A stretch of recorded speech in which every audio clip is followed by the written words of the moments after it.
Buenos días, tengan todos. Bienvenidos a su programa Mundo Quidditch. Hoy tenemos otro programa especial.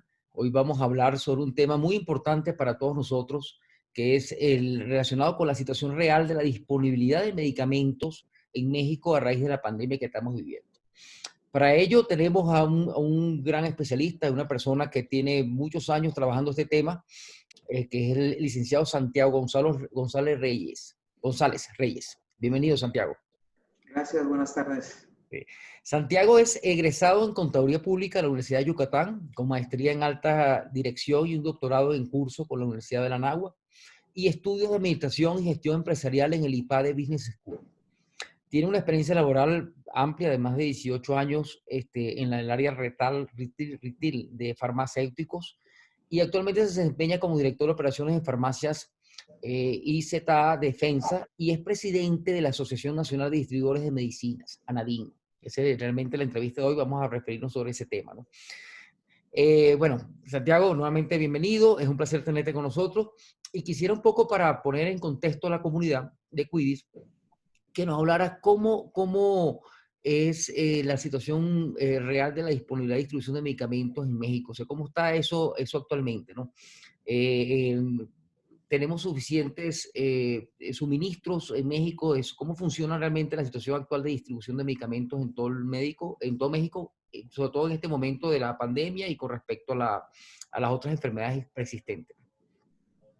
Bueno, yo dividiría esta pregunta en dos partes. La primera, que creo que tiene que ver con cómo se hacen los medicamentos en México para saber estos temas de picos en la demanda, qué tan listos estamos o no. Y la segunda es cómo nos fue en el tema de abasto en la pandemia. Entonces, en la primera parte, la producción de medicamentos no es infinita. O sea, producir un medicamento en México o en cualquier otra parte y luego importarlo requiere de materias primas que no son realizadas de manera importante en nuestro país. La mayoría son importadas de India, de Estados Unidos, de China, de una serie de países, y son importadas. La importación toma un tiempo, requiere de permisos de importación por parte de autoridades sanitarias, de temas de aduanas, de temas de mantener cuarentenas de cuidados. Y la planeación es una planeación que se realiza con anticipación. Con anticipación los laboratorios estiman qué es lo que creen que van a vender y preparan eso. Y hacer cambios en su elaboración, pues no es a lo mejor una fábrica de galletas que deja de hacer galletas de chocolate y empieza a hacer galletas de vainilla, sino aquí requiere pues parar todos los sistemas productivos, limpiarlos para evitar que hayan contaminaciones, en fin, son procesos que no son tan elásticos, o sea, son bastante rígidos, y cuando hay topes en la demanda o picos en la demanda, pues puede haber cierta problemática, porque puede ser que el tiempo de reacción sea largo. Entonces, me gustaría comentar esta parte, a diferencia de a lo mejor fabricantes de productos alimenticios o de productos de higiene y belleza, tienen tiempos de respuesta mucho más cortos. La industria farmacéutica tiene tiempos de respuesta más largos por la naturaleza de lo que está produciendo. Número uno. Sí. Yéndonos al tema de la pandemia, creo que no nos fue tan mal. ¿Qué es lo que sí vimos en algunas ocasiones? En algunas ocasiones vimos que la gente reaccionó en su momento a ciertos comentarios que hubieron en redes sociales. El caso que yo pues más pongo de ejemplo siempre es el tema del Plaquenil con la hidrocloroquina, que es un tema que el presidente de Estados Unidos, por ejemplo, para que veamos la dimensión del ruido que tuvo en redes sociales, pues el presidente de Estados Unidos hizo comentarios atribuyéndole al producto pues que quienes lo tomaran tenían un nivel de prevención ante el COVID, y que incluso pues, hacía cierto nivel de inmunidad. Y este era un medicamento que era un medicamento de nicho. Es usado para gentes principalmente con lupus o con algún tipo de enfermedad de artritis, pero es un medicamento para un grupo de población muy reducido, no es un medicamento de uso masivo. Sí, ¿De claro, acuerdo? claro, Entonces, producción para cuando, masa. exacto, entonces cuando el mercado, cuando todo el mundo ahora lo quiere adquirir, pues obviamente no hay demanda para eso porque pues la demanda tenía cierto nivel y con esos comentarios que hubo en redes sociales, pues esa demanda se fue al cielo, ¿no? Entonces, pero tampoco puedo decir, si bien el medicamento a nivel de mercado se agotó en algún momento, tampoco puedo decir que la gente que tenía esas enfermedades dejó de poder atender su salud. O sea, el laboratorio se movió rápido, el laboratorio estuvo desmintiendo con doctores el uso que tenía la molécula, en farmacia limitamos la venta a que tuviera receta, eh, estuvo, pues el laboratorio incluso tuvo algunos mecanismos para que de manera directa lo contactaras y él vendía el producto de manera directa únicamente a pacientes con carta de médico que tenían los padecimientos, no solo que tuviera la receta, que tuviera los padecimientos, el diagnóstico para el cual el medicamento estaba siendo recomendado por el laboratorio. Sí, eso era. Entonces, Buscaron mecanismos para controlar un poco esa demanda excesiva, nerviosa, pues de alguna manera, ¿no? exacto. Entonces, creo que eso fue algo que se dio. Es muy normal que veamos que esos picos encontrábamos agotados. O sea, nos pasó con termómetros, nos pasó con alcohol, que de repente la gente buscaba un termómetro y no había. Eso fue algo normal porque el pico en la demanda creció y aquí no hay, pues, magia, ¿no? No hay varita mágica para aparecer más producto, es simplemente no hay. O sea, hay que producirlo, pero ya platicamos que esa producción no es tan flexible, ¿no? Está sujeta a materias primas que se adquieren en el exterior y a una serie de situaciones que por tema sanitario hay que cumplir. Entonces, pero creo que no estuvo tan mal. Y yo hoy no veo en el mercado gran nivel ahí de faltante de productos, ¿no? Sí, sí, hay gente que habla de la vitamina C, que en su momento lo recomendaron mucho y también empezó a agotarse la redoxona, o sea, de algunas marcas conocidas, que se empezó a agotar, pero ya bueno, me imagino que eso ha tenido su proceso de agotamiento y de lanzamiento y ha estado más o menos moviéndose, ¿no? Fíjate, por ejemplo, el tema de vitamina C es muy interesante porque esto empezó en el mes de marzo, saliendo de la temporada invernal. La mayoría de los laboratorios que venden vitamina C, cualquiera de estas marcas que conocemos, lo que hacen es, en estos meses previos a la temporada invernal, planean la demanda para la temporada invernal y empiezan a producir.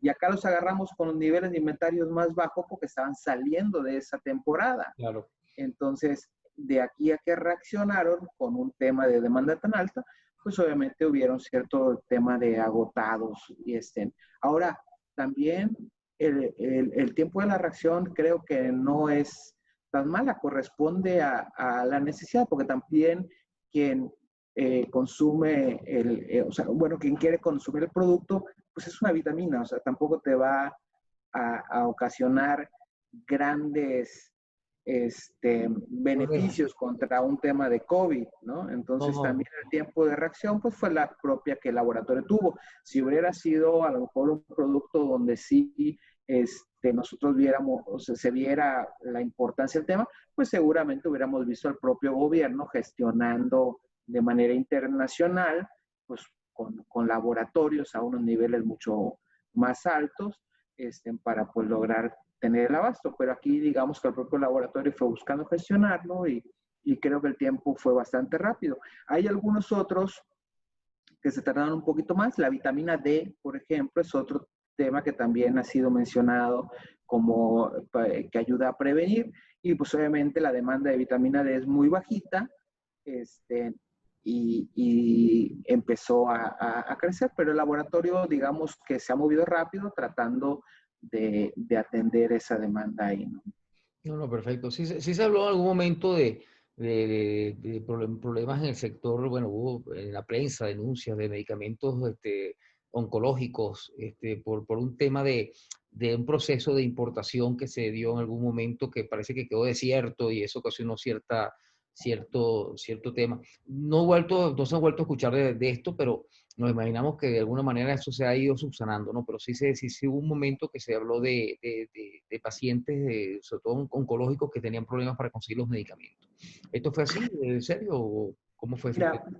el tema de oncología fue principalmente, entiendo, en sector público, principalmente. Y la verdad, te quisiera decir que yo en Anadim somos empresas que trabajamos con el sector privado. O sea, de nuestros 17 socios, solamente uno tiene ventas a gobierno y la venta a gobierno representa menos del 2% de las ventas totales de los socios de Anadim. Entonces es un mercado en el que no participamos y creo que ahí los factores pues son diversos y la verdad no me siento Sí, sí, de otro con tipo. todo el conocimiento para compartírtelo, ¿no? Sí, sí, no, perfecto. Mira, Santiago, y vamos a hablar un poquito de este tema de, bueno, también lo mencionaste, que con la llegada de la pandemia empezaron noticias como lo que dijo el presidente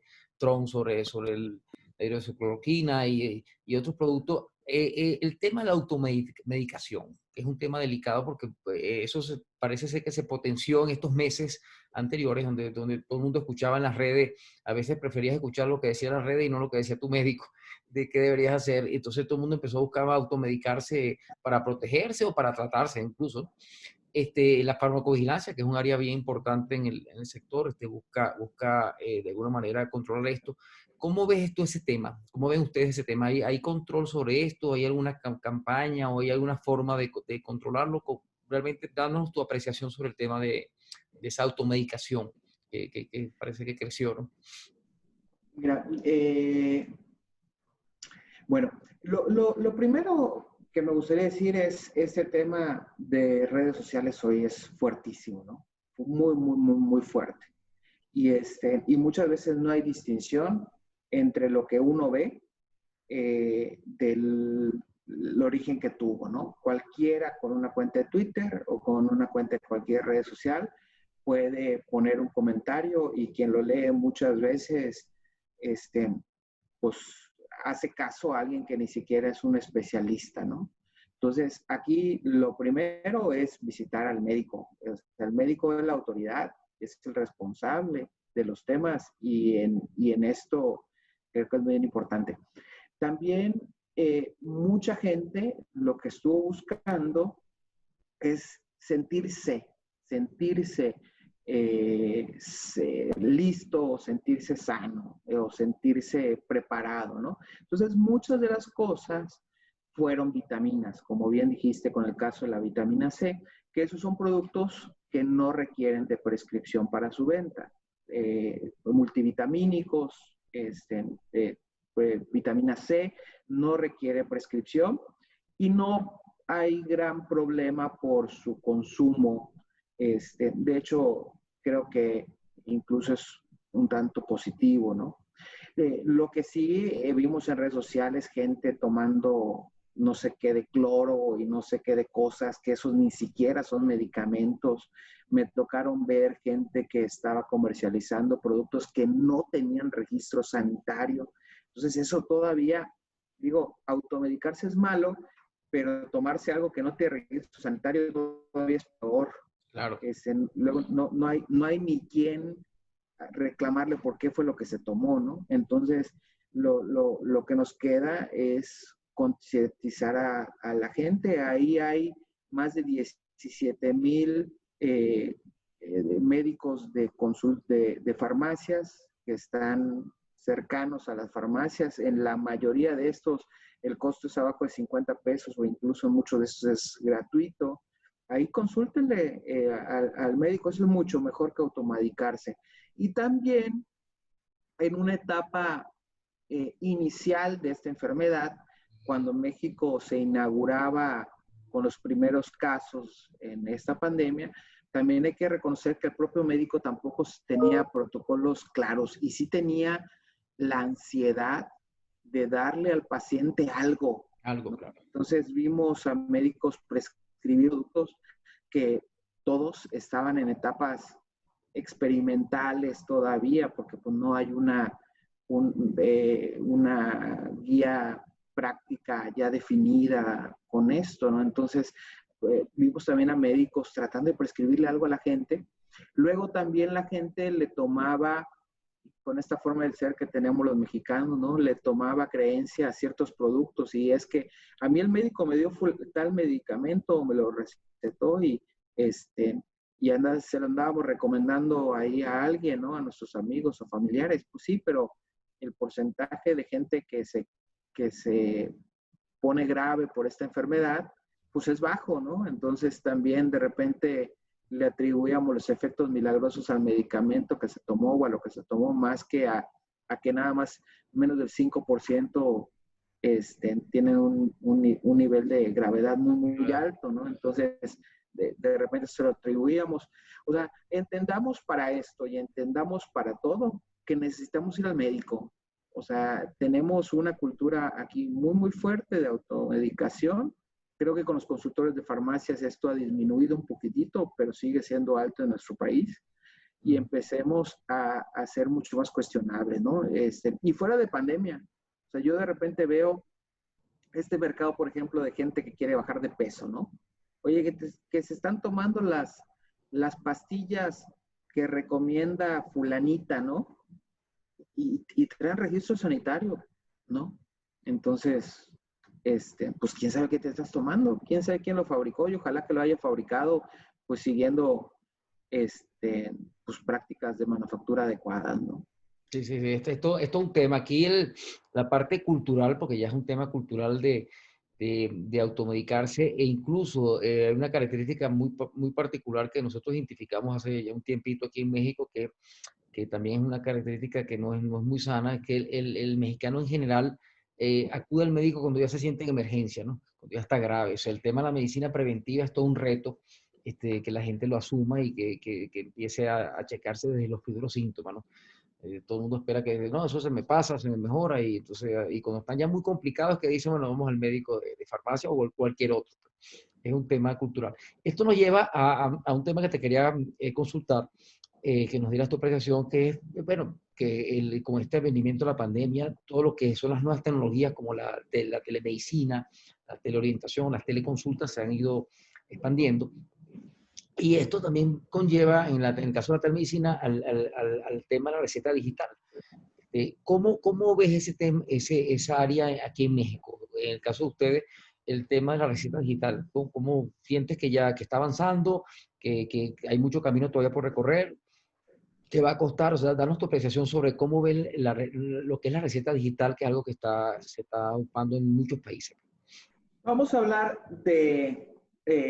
están mezclados los temas, pero vamos a dividirlos para hacer un poquito más fácil la comprensión. El tema primero de teleconsulta y luego receta digital. En el tema de autoconsulta, de consulta remota, Ajá. lo primero que yo quiero decir sobre ese tema es, no es un tema nuevo y preguntémosle a las mamás que tienen niños. Es un tema de toda la vida. Al médico le hemos hablado por teléfono, ahorita con las tecnologías que hay, por WhatsApp.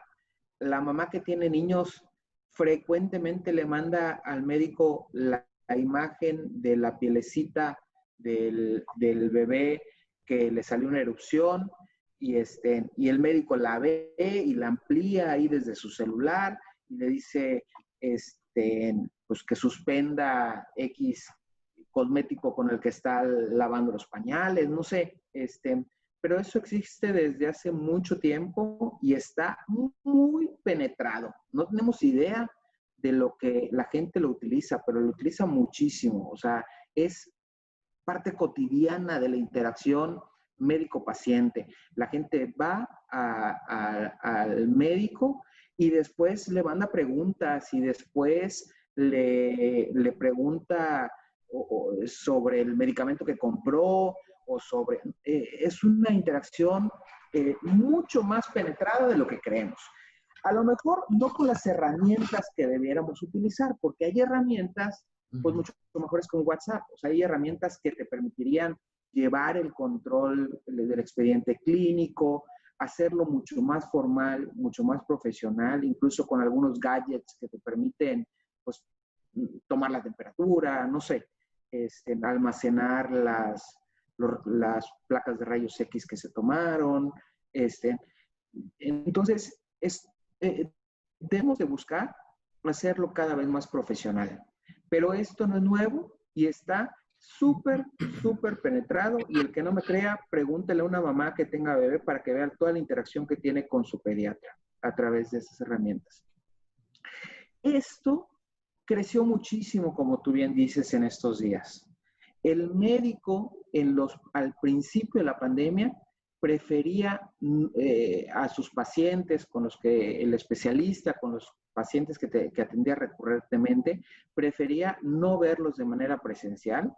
Te cito en el consultorio o en el área de urgencias del hospital solo cuando verdaderamente hay una urgencia, pero si es una consulta de seguimiento, la tenemos por teléfono, ahí está mi número de cuenta para que me deposites, pues por acá revisamos cómo está, me mandas por WhatsApp, tómale una foto a tus análisis clínicos que te mandé a hacer y por aquí veo el resultado. O sea, todo eso se dio en marzo, abril, mayo, que el médico pues, prefería reducir toda esta parte y creció muchísimo. Y hay varios temas allá. Y hay temas bastante interesantes porque teóricamente, pues gente mayor, de mayor edad, es quien tiene una adopción de la tecnología con mayor resistencia. Pues bueno, aquí, como precisamente los más vulnerables son los mayores, el médico de más de 60 años era el primero que adoptó estas tecnologías contra el médico de 50 o de 40 años. Fueron adoptadores de toda esta tecnología, ¿no? ¿Qué tanto se va a quedar? ¿Qué tanto no? Pues nos gusta la interacción. Nos sentimos con la interacción bien, pero también el día a día de la gente es complicado y requiere pues una llamada en vez de ir al hospital. Entonces esto seguramente va a ir creciendo. ¿Qué sí necesitamos? Herramientas para hacerlo de manera profesional y también darle un poquito más de regulación. Eso es algo que también necesitamos. Por ejemplo, un médico no puede prescribir si no hay una auscultación. Entonces, teóricamente, usando una de estas tecnologías, pues no hay una auscultación. Entonces, deberíamos, sin embargo, con estas tecnologías, sin problema, puede un médico prescribir. Entonces, hay que adecuar cierta regulación para que lo pueda hacer. Y aquí, ojo, la regulación no es que no queremos hacerlo, es que hoy lo están haciendo. Tenemos, la autoridad creo que vale la pena que lo regule un poquitito, ¿no? Luego viene el tema de la receta digital. De acuerdo totalmente con el tema de la receta digital. Muchas veces lo que decíamos, ¿no? Va la mamá, primeramente con el bebé, le da un tratamiento, a lo mejor que no necesita un antibiótico, pero luego resulta que el médico necesita prescribirle un antibiótico y la receta le impide comprarlo a la mamá, ¿no? Entonces se necesita este tema de receta digital. Incluso eso nos permitiría a las farmacias, miembros de ANADIM, muchos de los procesos que tenemos, automatizarlos y ser más eficientes. Entonces es algo que necesitamos. Aquí, ¿en qué es en lo que estamos? Pues en el mercado hay muchos que están desarrollando diferentes herramientas de receta digital. Hay muchos que vienen empujando este tema. Entonces, en ANADIM, lo que hemos hecho es lo siguiente. Uno, tratar de concentrar todos los esfuerzos. Invitamos a todos los que están desarrollando aplicaciones y todo a que se junten, a que busquemos una solución conjunta y a que esa solución conjunta sea una sola para poder llegar con la autoridad y tener una solución y hacer que esto sea más fácil. Entonces, eso es algo que venimos haciendo. Y acá te platico que con GS1 estamos trabajando en un proyecto que agrupe a todos estos para que GC1 nos ayude a hacer una propuesta conjunta, única, y cuando estemos listos se la queremos llevar y presentar a la autoridad para empujarla. Ese es un punto que estamos empujando. Y como Anadim queremos dos cosas con la receta. Uno, que no se limite comercialmente la competencia, es decir, el paciente tenga una receta electrónica y la pueda surtir donde él quiera, a la farmacia que le guste, a la que le quede cerca, a la que tenga el mejor precio, a donde sienta que le atienden bien, donde quiera, no se limite la competencia. Y segundo, tener cuidado con el tema de los datos personales. El tema de los datos personales en una receta es de mucho cuidado. Ahí hay temas que son altamente sensibles y no debiera ser usada esta información con temas comerciales, sino simplemente se registran los datos de la receta, se pueden utilizar por la autoridad para un tema de farmacovigilancia, de vigilancia epidemiológica, sí. de estadística, de conocer qué está pasando en el mercado, pero yo no debería de poder decir, mira, Luis Chávez tiene esta enfermedad y lo voy a contactar porque yo le quiero vender. Eso no debería de ocurrir, ¿no? Quien genera la información, a lo mejor sí puede, con el consentimiento de Luis Chávez, a lo mejor sí puede ofrecerte un plan de lealtad o algo que comercialmente a ti te dé un beneficio económico, a lo mejor sí, pero no puede ser que esta información esté ahí para que quien la compre pues pueda, esta es información que como hemos dicho es muy sensible y hay que cuidarla, ¿no? Entonces, nosotros hemos tomado estos puntos y con GC1 y con varias otras asociaciones y empresas de startups que están diseñando plataformas de receta electrónica y todo, nos hemos sentado a la mesa tratando de sacar una propuesta para llevarla con la autoridad, para que sea una solución para la autoridad. Estamos seguros que les va a interesar, pero pues hay que llevársela ya hecha para que sea mucho más fácil de implementar, para que solo ellos pongan las pinceladas finales, pero siguiendo estos dos principios que comentaba, ¿no? Libertad de comercio y cuidado de la información de la gente, ¿no? Sí, sí, no, es bien importante lo que menciona, porque bueno, nosotros, pongo el ejemplo de lo que hacemos en Quidditch. En Quidditch hay un informe médico que todo especialista tiene que hacer dentro de la plataforma y tiene la parte de los medicamentos que le pueda recomendar, sin ser una receta como tal. Ahorita se están uniendo a recetas digitales y están uniendo expediente médico electrónico para hacerlo más robusto. Pero, ¿qué sucedía? Nosotros la información, inclusive encriptada en el sistema, me permitía o permite únicamente saber especialidad y tipo de medicamento sin nombre y apellido. O sea, no hay forma de poder hacer un rastreo con la persona y eso fue parte de los sistemas de seguridad que se están implementando para evitar que digan que el licenciado Santiago compró tal medicamento o ese medicamento en específico. No. Lo que hay es que la especialidad, o sea, sí se puede saber, dio ese tipo de recomendaciones médicas, ¿no? Ahora fíjate, nosotros, bueno, somos miembros de la Asociación Health Tech de México, que miembros fundadores, y estamos con varias otras organizaciones y muchas de estas startups que están con ustedes trabajando en crear esa normativa y eso, yendo hacia unos estándares, porque lo que se busca es tener como un estándar que sea por todos aceptado, ¿no? Pero la parte de la competencia es muy buena porque quizás hay como dos o tres ramificaciones en el tema de las recetas digitales que tienen sus pros y sus contras, pero que se están trabajando así como en México, en varios países. Entonces sería interesante para nuestro parecer, que esas vertientes se mantengan como para libre competencia. Pues el que quiera utilizar este procedimiento de seguridad, utilice el que quiera utilizar otro, utilice otro, pero ambos son aceptados por todas las farmacias en el país. Eso sería la parte ideal, ¿no? Entonces, mira, te quería preguntar un poco sobre el tema de cómo ves en el caso del ejemplo de lo que hacemos nosotros, como que buscamos crear esta red colaborativa de instituciones, empresas que participen en varias de las actividades, consideras que el sector farmacéutico estaría en capacidad o interesado en participar en este tipo de comunidades de red colaborativas que lo que buscan, entre otras cosas, primero es aprovechar la sinergia de todos para abaratar los costos de los servicios y lo que le llega a la gente, ¿no? Esa es una de las cosas fundamentales.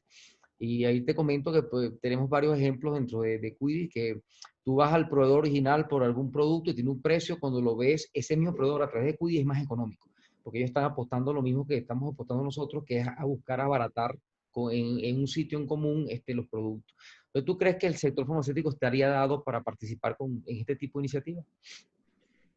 Yo creo que lo hemos platicado en Anadín, o sea, creo que necesitamos articularnos mejor. El sistema de salud mexicano siempre criticamos mucho al sistema público de salud, pero el sistema privado también es un desastre, también estamos desarticulados. Entonces, tenemos que articularnos mucho más. Tenemos que acompañar al paciente en el proceso. Eh, siempre decimos es que pongo al paciente en el centro de mis decisiones, pero sí, pero los pones en el centro de tu cajita de decisiones. Hay que ponerlo en el centro de la enfermedad completa y hay que pensar en darle un acompañamiento en todo su padecimiento. Entonces, lo que tú dices, si tú detectas que hay un diabético, lo puedes referenciar con nosotros para beneficios en la farmacia y luego referenciarlo con un médico de siguiente nivel para, pues, para que tenga beneficios también con él y que vaya teniendo seguimiento y que entre a una comunidad donde él encuentra todos los servicios, la información que su padecimiento le está demandando, ¿no? Hoy está un poquito solo y él tiene que ir tocando las diferentes puertas. Entonces, yo creo que muy, muy abiertos. Ahora, muchas veces, pues como es un tema de negocios, pues muchas veces vemos, oye, el proyecto que tú me ofreces, ¿qué beneficio de corto plazo tiene? Y qué me va a implicar de esfuerzo desarrollar ese relacionamiento que tú mencionas. Entonces, muchas veces en nuestro país esas relaciones no tienen una ecuación muy favorable porque mucho es de largo plazo para construir en donde hay que apostarle. Y por eso muchas cosas no se dan, porque que siempre estamos pensando en negocios en un poquito más de corto plazo. Pero yo creo que es necesario y hay que seguirle empujando, ¿no? Sí, bueno, fíjate que hablando de lo que hablamos anteriormente sobre el tema del médico de farmacia, ¿hasta dónde crees tú, y aprovechando un poco ya el conocimiento de las nuevas tecnologías y lo que hablamos de teleconsulta, la teleorientación que ya tiene tiempo, pero todas estas nuevas herramientas que están saliendo, que por ejemplo los médicos de farmacia, que si bien han hecho un rol fundamental y lo cumplen en el tema de dar esa asesoría a la gente que va a la farmacia y la cercanía. Por otro lado, también con este tema de la pandemia, que seguimos que estamos en naranja, que después vamos posiblemente a rojo, porque al parecer en todos los países está habiendo un incremento por la época. No sabemos al final hasta dónde va a durar esto. Muy probablemente vamos a estar mucho tiempo viviendo con este tema. Entonces, ¿hasta dónde crees que pudieran estos médicos de farmacia incorporarse a estas nuevas herramientas y atender por teleconsultas a distancia a las comunidades, enviando, bueno, por supuesto, los medicamentos de la farmacia, etcétera, teniendo como ese tipo de atención, como que eso sea la parte primaria y solamente en ciertos casos atiendan físicamente cuando no queda otro remedio? ¿Hasta dónde crees que se pudiera incorporar eso en las farmacias que tú conoces que están dentro de Nadine? Bueno, yo veo a varios de los socios haciendo pues sus pininos con el tema de telemedicina.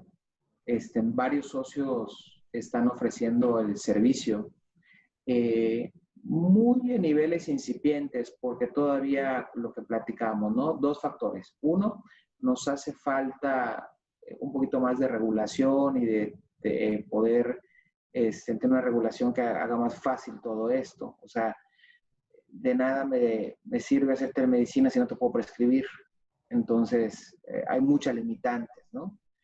Y lo segundo es, todavía es un porcentaje bajo. Si bien ha crecido muchísimo el tema de telemedicina, pues todavía no hay ni comparación con el número de consultas diarias que se hacen en los consultorios de farmacia. O sea, estamos hablando que esto no es ni el 1%, ¿no? Entonces, aunque esté creciendo muchísimo.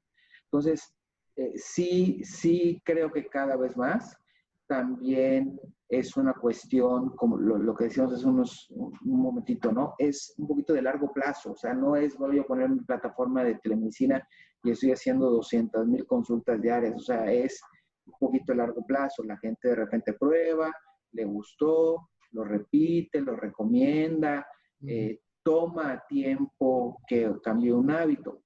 Hay datos interesantes que hemos visto, contrarios a cosas que pensábamos. Por ejemplo, un dato que yo vi hace 2 semanas que nos compartió Close-Up, que es una empresa medidora de prescripción médica, es que la gente prefería a distancia atender padecimientos crónicos que sean consultas más de seguimiento.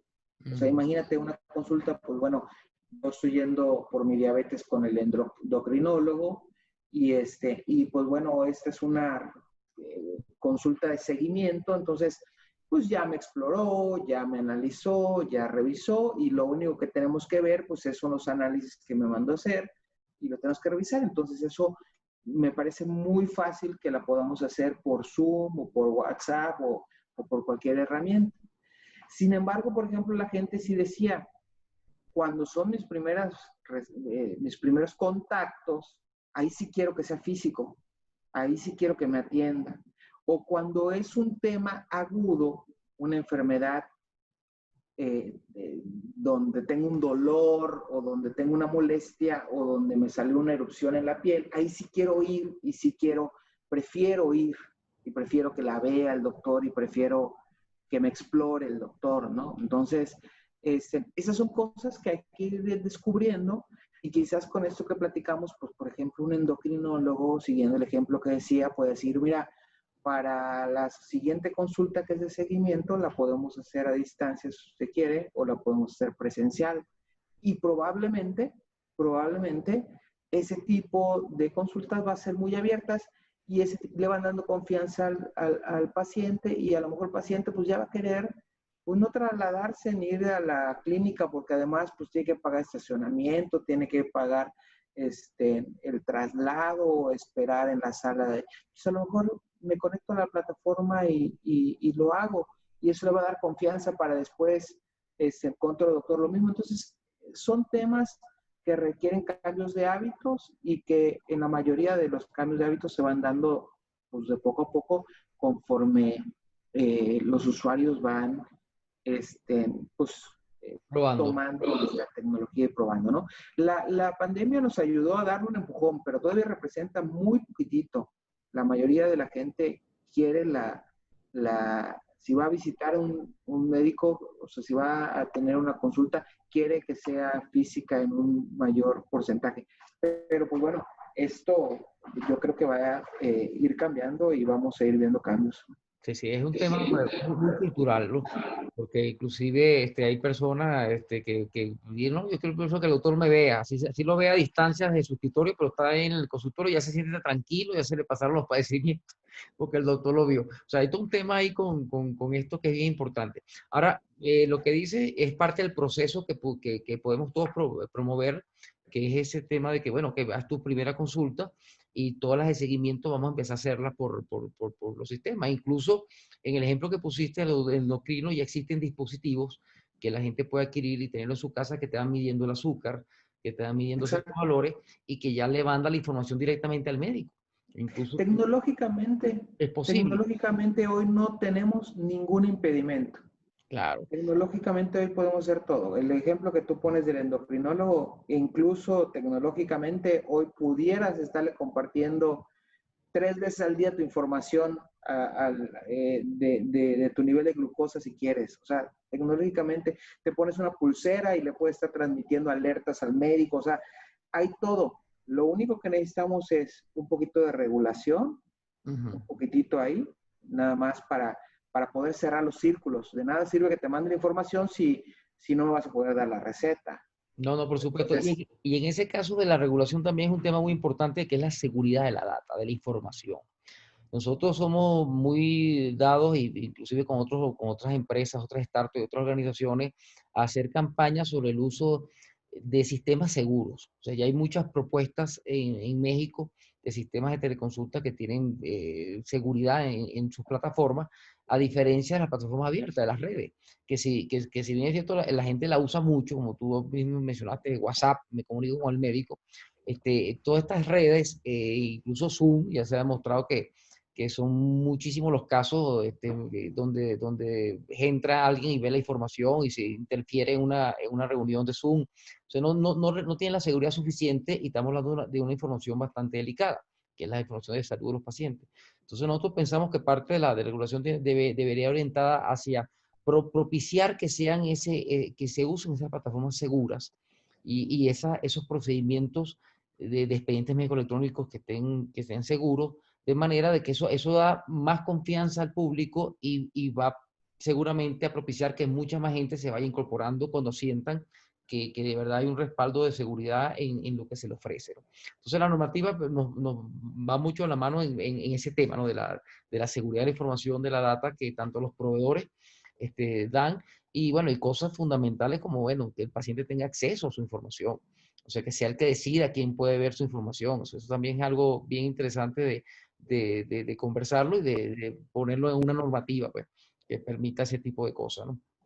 O sea, mira, ya estamos finalizando, pero un poco que nos hablaras, ¿cómo ves el tema de para empezar, siempre se ha hablado de alguna manera de que el sector público, sobre todo en estos momentos de crisis como la pandemia, debería trabajar un poco más de la mano con el sector privado. Creo que en México se dio un ejemplo concreto con el tema de hospitales que sirvieron de apoyo en su momento. Pero bueno, siento que hay muchísimas otras áreas que deberían poderse trabajar. Tú mencionaste así el tema de que ustedes, Anadín es una asociación de distribuidores de medicamentos del sector privado, y mencionaste en un momento que había, al parecer, con el sector público hubo una situación de desabastecimiento de ciertas cosas. ¿Hasta dónde crees tú que pudieran estar trabajando el sector público y privado en una forma concatenada para que al final el usuario es el que se viera beneficiado? ¿Cómo ves el tema actualmente ahora? mira, muy buena pregunta, muy amplia para poderla platicar durante horas. Pero déjame eh, resumirla lo más que pueda. Número uno, tenemos uno de los presupuestos de salud más bajos como porcentaje del PIB de los países miembros de la OCDE. Y eso no es un tema de ahora, es un tema que tiene décadas. Llevamos décadas con agujeros en los presupuestos de salud. Y además, esos presupuestos que se dejan de tener no son agujeros que ahí quedan. Es lo que no invertiste en un hospital, pues el hospital está teniendo deterioro y se sigue acumulando. Lo que no invertiste en prevención, pues ya no prevenís, ya no tuviste esa prevención y se va a desarrollar seguramente esa enfermedad y la vas a tener que atender. O sea, lo que se deja de invertir en salud te cobra la factura después Sí. y lo vas a tener que invertir. Entonces, no es un tema y para nada es mi interés cuestionar políticamente a nadie. Es un tema que tiene décadas en donde hay un déficit importante. Ese déficit no se ve que se pueda reducir. O sea, los ingresos petroleros del país lamentablemente caen, la recaudación lamentablemente cae, Y la salud es un problema importante, pero no es el único problema que tiene México que atender. Tiene otros también que demandan de sus recursos. Es por eso en donde yo creo que como sistema de salud tenemos que buscar, por lo que decías hace ratito, ¿no? Coordinarnos para tratar de aprovechar los máximos recursos posibles. Y aquí es donde Anadín plantea la gran oportunidad que tenemos en los consultorios de farmacias. Los consultorios de farmacias hoy realizan, y es una estadística muy usada, no es un dato nuevo que yo les voy a dar, pero hoy realizan más consultas que las que realiza el propio IMSS, que es el principal operador de servicios médicos del país, el principal proveedor de servicios médicos del país. Hoy los consultorios de farmacias realizan más de esas consultas. Entonces, ahí, en esas interacciones que diario se dan entre médico y paciente, ahí tenemos grandes oportunidades. Tenemos grandes oportunidades para que la persona que se acercó a un consultorio de farmacia consultando respecto a la gripa que tiene, pues yo le pueda a lo mejor hacer prevención, le pueda dar recomendaciones del cuidado de su salud. Si yo detecto, y lo puedo hacer simplemente con tu perfil, mientras estoy platicando contigo, pues yo ya sé que por tu perfil, por el género que tienes, por la edad que tienes, por los 2 o 3 preguntas que ya platicamos, pues yo ya sé que a lo mejor tú eres un perfil de riesgo para determinada enfermedad, para que desarrolles determinada enfermedad crónica, pues puedo en este momento capturarte, ofrecerte una revisión, ofrecerte un seguimiento, ofrecerte un diagnóstico en un momento oportuno. Y si yo veo que es algo que está dentro de las capacidades del médico general atender, lo atiendo. Y si no, te direcciono hacia tu institución de gobierno si tú ahí la prefieres atender, o hacia un médico particular si tú ahí prefieres atenderte. ¿De acuerdo? Entonces, estas son opciones en donde hay claramente una capacidad que tienen los consultores de farmacias de cosas que podemos hacer y que incluso tenemos capacidad para dar 40% más de consultas que las que hoy damos. Fácil. Hay una capacidad instalada ahí importante para dar un porcentaje alto más de consultas que nos damos. Y esas pueden ser las consultas de prevención que el país necesita. Entonces, y articulémonos con las instituciones públicas y con las instituciones privadas para que entonces, por perfil, llegó Luis, yo veo que es un adulto mayor de 40 años, está en grupo de riesgo para desarrollar posiblemente un cáncer de próstata. Entonces yo a lo mejor puedo, si por riesgo, oiga, ¿usted hace cuánto tiempo que se hizo la última prueba? Pues llevo 10 años sin hacérmela o nunca me la he hecho. Okay, pues acá hay una prueba que le puede funcionar. Hágasela, cuesta 50 pesos o vaya con fulanito, reviso los resultados. Usted está perfecto, no hay nada, vuelvo a hacer la prueba dentro de un año. O acá estoy viendo algo, vaya a su institución de gobierno a la que pertenece o a la... Entonces, podemos articularnos y podemos, sobre todo, insisto, utilizar la capacidad instalada que tenemos para hacer prevención que a este país tanto le urge, tanto le urge. Entonces, es bien, bien importante que logremos esta articulación, ¿no? No, es sumamente interesante e importante lo que está mencionando. Nosotros en algún momento, cuando la plataforma QIDI se concentraba más que todo en el tema domicilio, donde comenzamos, conversamos con una de las personas que fue director del IMSS durante mucho tiempo y le mencionamos lo que estábamos haciendo, de buscar llevarle la salud donde está la gente, con especialistas que vivan en la zona. Y uno de los comentarios que nos dijo, mira, en principio al IMSS le va a interesar en algún momento porque obviamente va a ser más económico atender en ciertas zonas con especialistas que viven en esa zona, que lo que les cuesta al trasladar a un médico o crear un centro de atención, por supuesto es más económico. El problema ya es un tema más que todo político y el problema con los sindicatos, que muchas veces el sindicato creo que establece que no, esa tercerización, parece que hay una controversia con eso, ¿no? El sindicato de empleados. Entonces, pero es un tema más que todo político. Pero la solución de que el sector privado, de alguna manera, o los particulares que tienen temas de salud, bien sea, como lo acabas de mencionar, que es muy lógico, los médicos de farmacia, puedan atender a pacientes que son del Seguro Social o de cualquier otra institución del Estado en su zona, le va a salir mucho más económico que lo que le cuesta desde el punto de vista médico al paciente trasladarse a otra región donde está el centro de salud que le corresponde, más la espera, más la problemática, o en otro caso al instituto trasladar profesionales para poder atenderlo. Entonces, ahí obviamente hay un tema que si se logra esa articulación va a ser muy beneficioso. Mira, Santiago, te quiero agradecer muchísimo la entrevista, muy interesante.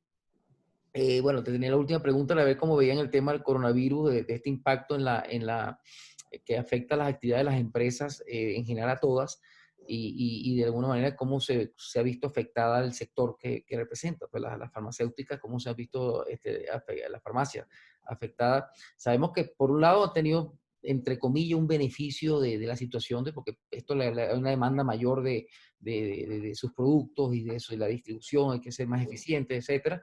Pero por otro lado también sus empleados, las personas que trabajan en esas organizaciones también se ven afectados en lo personal. Entonces, muchos de ellos han tenido que trabajar, no sé, desde sus casas. Ese tema del trabajo remoto trae ciertas consecuencias de salud mental, bueno, hay todos estudios que están haciendo actualmente bien interesantes sobre que hay gente que se ha beneficiado y gente que se ha complicado muchísimo trabajando de su casa, y eso afecta a las organizaciones. Entonces, te quería preguntar si dentro de la asociación han tocado ese tema de cómo se ha afectado el personal que trabaja para las farmacias en esta crisis, ¿no? Mira, de manera general, déjame platicarte un poquito.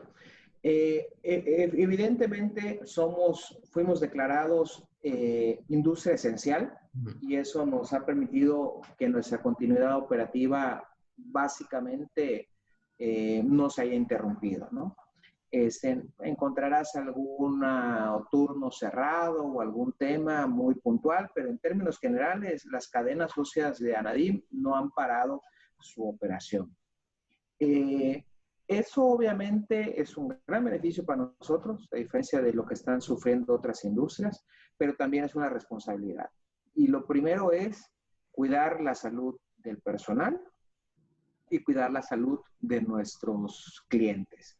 Y entonces ahí fuimos implementando múltiples medidas, muchas siguiendo con estos temas que ya conocemos de mantener higiene, incrementar las medidas de distanciamiento, de higiene, todas estas, en cada municipio, mucho cambió de manera municipal porque cada autoridad municipal pues puso reglas operativas diferentes porque también las condiciones de cada municipio pues fueron diferentes, ¿no? Hubieron municipios que tuvieron niveles de contagios mucho mayores que otros, o estados con porcentajes de contagios mucho mayores que otros estados. Entonces nos fueron poniendo reglas de operación, nos fuimos adecuando. 10 días antes de que la presidencia declarara grupos de riesgo que debían irse de su casa, la mayoría de los socios de Anadim solitos empujamos que la gente de riesgo por edad o por perfil o por situaciones familiares, la mayoría de los miembros de Anadim 10 días antes sacamos a gente de riesgo, manteniendo obviamente los sueldos, manteniendo una serie de cosas, y con esfuerzo del resto del personal que dobló jornadas o que buscó la forma de no interrumpir la operación. Temas buscando cuidarlos, la mayoría de estos usan el servicio público de transporte, entonces tratar de concientizarlos un poquito y usarlo. En el tema de los consultorios de farmacias también, proveyendo información a los médicos de farmacias. Desde los primeros días de la pandemia, por ejemplo, junto con la CONAMEGE, establecimos un curso de la Universidad de Valencia respecto al manejo de COVID, y ahí lo llevamos a, te diría yo, al 90-95% de los médicos de farmacia, de socios de Aladim, tomaron este curso y estuvimos mandando alineamientos. Hicimos algunas campañas y estamos haciendo otra más de cuidados de higiene, de mantener cuidados de higiene, del uso del cubrebocas. Son temas que hemos estado empujando como asociación y cada uno de los asociados en lo particular también. Algunos con planes de responsabilidad social, que hemos hecho donaciones. No lo hemos hecho como asociación, cada uno tiene sus propios planes y muchos los han ejecutado. En fin, o sea, sí somos una industria privilegiada porque nos permite operar sin tener pues, los lamentables paros que otras industrias han tenido, sobre todo las de entretenimiento, ¿no? Pero también asumimos que tenemos una responsabilidad, claro, y también hay que adecuar la operación para minimizar los riesgos para nuestros colaboradores y para la gente, ¿no? Son algunos de los puntos que se han ahí ido implementando y pues bueno, muy al pendientes de hacer ajustes, de estar escuchando problemas de abasto que ya comentaste. Tema importante, el tema de los precios. Yo no vi, y los precios, pues no es un tema de la asociación, cada socio, porque hay competencia entre nosotros, cada socio fue definiendo sus precios, pero yo no vi a nadie lucrando con este tema. Sí vimos incrementos de precios de algunos productos porque las materias primas se incrementó muchísimo. Alcohol, por ejemplo, todo lo que era alcohol, pues incrementó de precio porque la materia prima subió de precio. Y de hecho nosotros presentamos ahí alguna queja con Profeco o dimos el aviso a Profeco de algunos temas de los cambios, pero no fue un tema de incremento de precios que nosotros respondimos a temas de incremento de precios cuando nuestros proveedores incrementaron precios y no podíamos mantenerlos. Pero yo no vi a nadie lucrando con tema de precios, eso es algo que creo que vale la pena responder. Y pues bueno, aquí andamos en esto que para lo que nadie estaba preparado, ¿no? Sí, sí, ¿no? Y seguimos andando, por no sabemos hasta cuándo vamos a estar ahí. Mira, Santiago, que más de agradecerte la oportunidad de esta entrevista, un material bien interesante que vamos a promover adecuadamente. Bueno, seguramente vamos a hacer otras más adelante porque tocaste varios puntos que solo, como en un momento mencionaste, vale hablar horas, ¿no? Y es importante para toda nuestra comunidad que esté enterada de las cosas que se están haciendo y cómo se están haciendo. Entonces, bueno, amigos, los invito para el próximo programa. Y nuevamente, bueno, gracias, Santiago, por compartir con nosotros.